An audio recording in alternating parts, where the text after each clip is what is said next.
दोस्तों इमेजिन करो इतना सारा पैसा कि आपके कैश के बंडल्स को बांधने के लिए आप हर महीने $2500 सिर्फ रबर बैंड्स पे खर्चा कर रहे हैं। इतना पैसा कि एक बार अपनी बेटी को ठंडी से बचाने के लिए उसने नोटों के बंडल जलाए थे। इमेजिन करो इतना कैश कि आप उसे गोडाउन में रखो और हर साल करीब $2 बिलियन, हाँ बिलियन विद अ बी, सिर्फ इसलिए वेस्ट हो जाए क्योंकि उसे चूहे खा गए या पानी लगने से सड़ गए।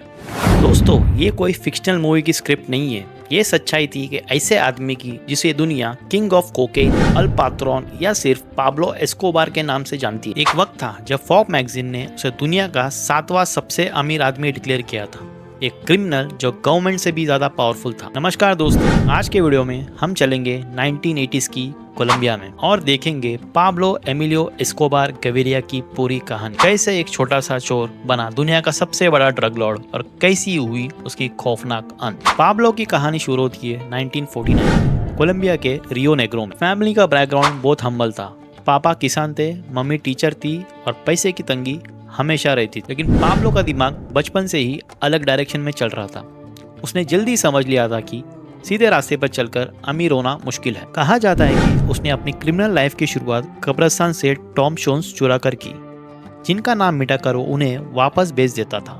फिर उसने कार चोरी और स्मगलिंग शुरू की, सिगरेट्स, फेक लॉटरी टिकट्स, जो मिला उसका धंधा किया।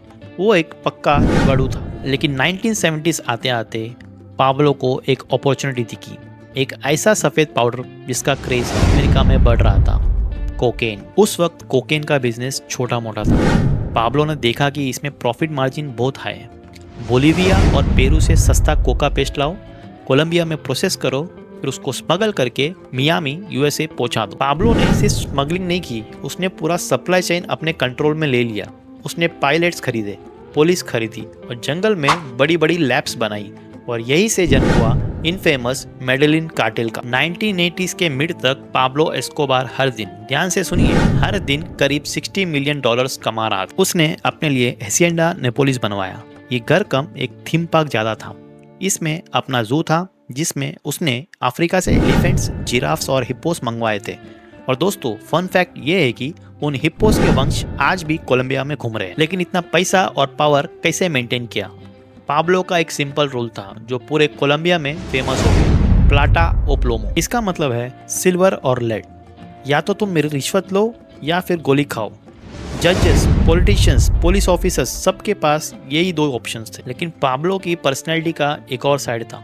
मेडेलिन के गरीबों के लिए वो एक रॉबिन हुड था। उसने झोपड़ी वाले के लिए पक्के घर बनवाए, फुटबॉल फील्ड्स बनाए, हॉस्पिटल्स को फंड किए।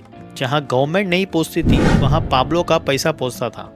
लोग उसे प्यार करते थे, उसे भगवान मानते थे। इसी पॉपुलैरिटी के दम पर उसने पॉलिटिक्स ज्वाइन किया और कोलंबिया की कांग्रेस का मेंबर भी बन गया। उसका सपना था कोलंबिया का प्रेसिडेंट बनना। लेकिन जब आप क्राइम के रास्ते पर पॉलिटिक्स में घुसते हो तो टकराव तो होगा ही। कोलंबिया के जस्टिस मिनिस्टर रोड्रिगो लारा बोनिला ने पाब्लो को एक्सपोज किया कि वो एक ड्रग डीलर है और रिजल्ट क्या हुआ? पाब्लो ने उसे मरवा दिया। इसके बाद पाब्लो और कोलंबियन गवर्नमेंट के बीच में एक ओपन वॉर शुरू हो गया। पाब्लो का सबसे बड़ा डर था एक्सट्रेडिशन, यानी कोलंबिया से पकड़कर यूएस की जेल में भेजा जाना। अमेरिकन जेल का खौफ उसे सबसे ज्यादा था। उसने एक बार कहा था, I prefer a grave in Colombia to a prison cell in the United States. Government को झुकाने के लिए पाब्लो ने पूरे कोलंबिया को वॉर जोन बना दिया। पुलिस ऑफिसर्स को मारने के लिए उसने इनाम रखे, शॉपिंग मॉल्स में बॉम्ब ब्लास्ट करवाए। हद तो तभी हो गई थी 1989 में एक पैसेंजर प्लेन एवियांका फ्लाइट 203 को मिड एयर में उसने उड़ा दिया, सिर्फ एक आदमी को मारने के लिए जो उस प्लेन में भी नहीं था।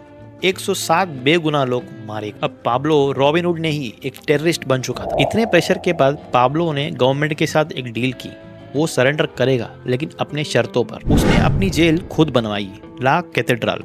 ये जेल कम एक 5 स्टार रिजॉर्ट ज्यादा थी। जकूजी, फुटबॉल पिच, बार, सब कुछ था वहाँ।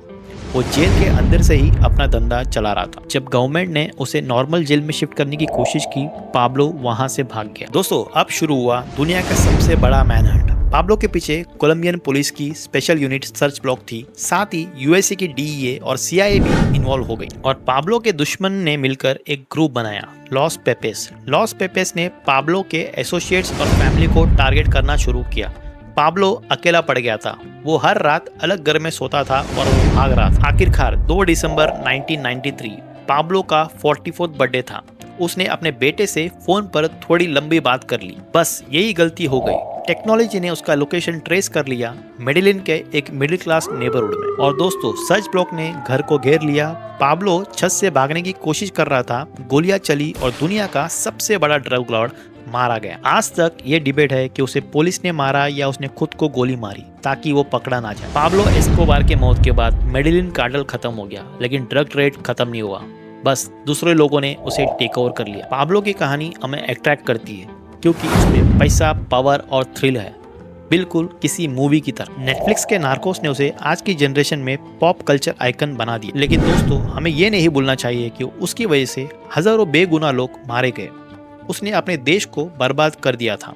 His legacy is written in blood। तो दोस्तों, आप पाब्लो एस्कोबार के बारे में क्या सोचते हो? एक क्रिमिनल मास्टरमाइंड या हालात का मारा? कमेंट्स में ज़रूर बताइए। अगर ये वीडियो आपको पसंद आए तो लाइक का बटन दबाइए और ऐसी अमेजिंग स्टोरीज के लिए चैनल को सब्सक्राइब कीजिए। मिलते हैं अगले वीडियो में। जय हिंद।